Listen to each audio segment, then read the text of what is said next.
हमारी काफी सारी प्रॉब्लम्स तो सिर्फ इसलिए होती हैं क्योंकि हम लोगों की बातें और उनके एक्शंस को है ना बहुत ही क्रिटिकली एनालाइज करते हैं और काफी दिनों तक एनालाइज करते चले जाते हैं।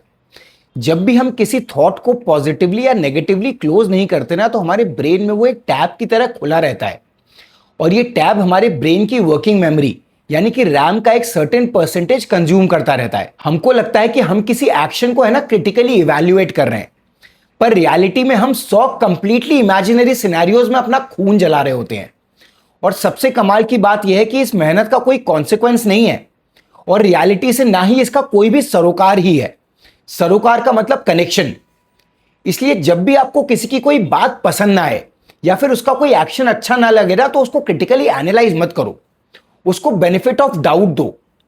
ये एक्नॉलेज करो कि उस इंसान के पास कोई जेन्युइन रीजंस रहे होंगे ऐसा बिहेव करने के लिए। रीजंस जैसे कि lack of information, misinformation या फिर कोई ऐसा कारण जिसके बारे में आपको कोई आइडिया ही नहीं है। जब भी ऐसी कोई सिचुएशन खड़ी हो जाए ना तो दो में से एक काम करो। अगर वो पर्सन आपके लिए एक्चुअली इंपॉर्टेंट है तो उससे जाके तुरंत बात करो और इस सिचुएशन को क्लैरिफाई करो इमीडिएटली। और अगर वो पर्सन आपके लिए इंपॉर्टेंस रखता ही नहीं है तो फिर उसे फॉरगिव कर दो और उस इंसिडेंट और उस पर्सन को कर दो हमेशा के लिए फॉरगेट। जब भी आपको डाउट हो ना कि यार ऐसा क्यों हुआ और इसके क्या रीजंस रहे होंगे, एक थंब रूल बना लो।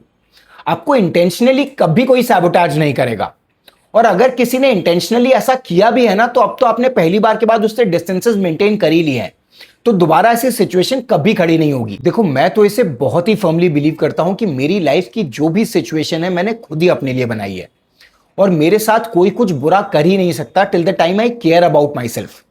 इसलिए जो भी आपके लिए इंपॉर्टेंट है उससे तुरंत जाके बात करो और क्लैरिफाई करके खत्म कर लो उसको। और जो भी आपके लिए इंपॉर्टेंट नहीं है उस इंसिडेंट और उस इंसान को हमेशा के लिए भूल जाओ। आपकी लाइफ काफी ईजी हो जाएगी। And let me know what you think about this.